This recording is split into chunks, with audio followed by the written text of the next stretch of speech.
Hi, I wanted to talk to you this week about the Tantric creation story that I've just learned and how it relates to the 5 elements. So in class the last 5 weeks, or the last period of time, we've been working through the 5 elements and feeling them in our body and really experiencing them in our body. So I wanted to tell you a little story about how these elements came to be, how we came to be from a tantric perspective. So if you just take a moment just to join me and just close your eyes and just focus on your breath and begin to just breathe past the busy thoughts of your mind, the things that you can have to do. Breathe deep down into your belly,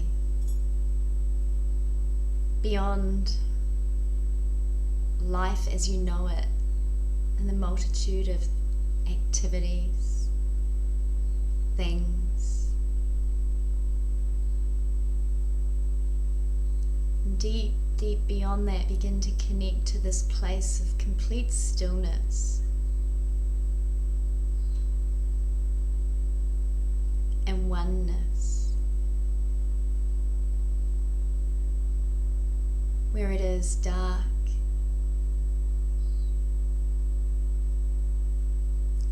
and nothing exists.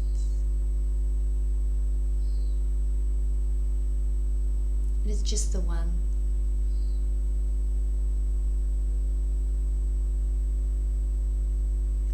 And breathe into that darkness, that stillness,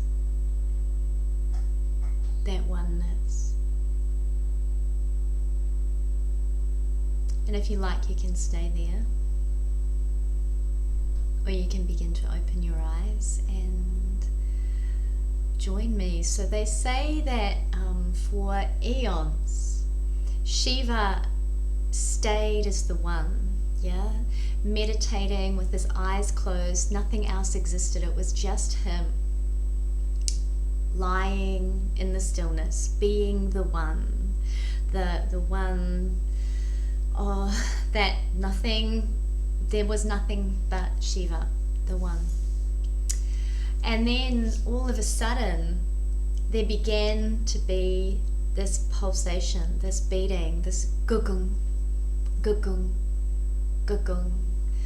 And he began to give birth to the first god, Karma, the god of desire. And in his oneness, in his being, in his loneliness, in his desire, he began to draw to him this beautiful goddess called Shakti. And his longing drew her there. It's not that he created her, she was always there. And his longing drew her to him. And just imagine and pause for a moment and see if you can think of the most beautiful woman that you know.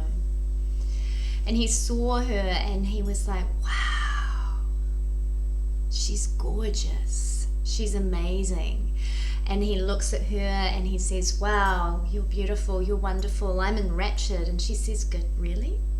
You haven't seen anything yet. I haven't done anything.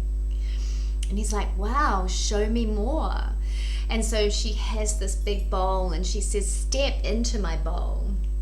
And he steps into her bowl and she begins to stir it up and stir it up. And Shiva can start to feel the cool, wet, sticky, muddy element of earth, and he can feel the wetness and the stickiness and the heaviness of it. And then she continues stirring and he can feel the warm waters of the ocean, the saltiness, and the rivers, the cool washing of the rivers. And then she continues to stir and he feels the fire, the heat of the fire. If he gets too close, it can burn him, but if he stands just far enough away, it warms him beautifully. And then as the fire continues to burn, he feels the air stirring around the big pot, and he notices the air blowing and building and swirling around the pot, and he feels blown around and whipped around, and it blows out the fire and creates waves on the water, and dust, moves the dust of the earth, and he feels fulfilled and overwhelmed and like, oh my gosh, this is amazing. And he sits in this cauldron and he looks at this woman and he says, wow, I know who you are. You are earth, you are water, you are fire, you are wind. And she smiles at him and she says, almost, but you forgot one thing. He's like, what? She said, you forgot the bowl that holds it all, space. I am the 5 elements. And he's like, oh, this is amazing. I love this. I want to stay in this cauldron forever. This is wonderful. And she says, oh, I'm not done yet. I'm just beginning. And she continues to stir the cauldron. You can stir the cauldron with me if you like. Move your hips, roll around and round, get the cauldron going, maybe even go the other way and go a little bit faster. So she's mixing up all those 5 elements and stirring them up within the big honey pot, the big cauldron of her making. And then boom, all of a sudden out jumps the iPhone, and elephants and lions and tigers and trees and mountains and skyscrapers and handbags and men and women and gods and goddesses and sadness and happiness and cars and planes and trains and pictures and art and beauty. And it all explodes. Everything, the whole of creation explodes out of her cauldron. And she smiles at him. And she says, I am everything. I am life itself. And Shiva looks at her and he's like, I love this wondrous place. I love this. I never want to leave. This is so, so, so magnificent. And she and he become Shiva and Shakti. Yeah, the power of consciousness, Shiva, and the power of power, the power of creation. And they say that Shiva without Shakti is dead. Yeah. There is no life, there is no creation. So this is the creation story that I've just learned that relates to the elements, and then how all of the elements mix together to create life. So we've been exploring the elements in classes over the last series of weeks. They're all recorded on our pre-recorded library that you can access when you join the All-In monthly membership. And you can do these classes where you learn these wonderful myths of India and how they relate to today, right? You can just imagine that the man out of his longing, or even the woman out of her longing, we draw in the masculine, and the masculine goes, wow. And then together there's this creation of life as you know it.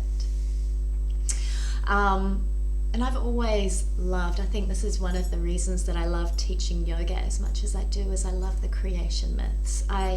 Even as a young child, I would read Roman and Greek mythology, any kind of mythology that I could get my hands onto, to help understand how we came to be, how our place in the world. And while the creation myth, if you took it literally, like it's literally a god meditating on a mountain and he's all alone and it's all one, and then he starts to long companionship, and so the one draws in the two, his co-creator Shakti, and then from there the many is created. You can kind of take it as a literal story or as a metaphor for your own life,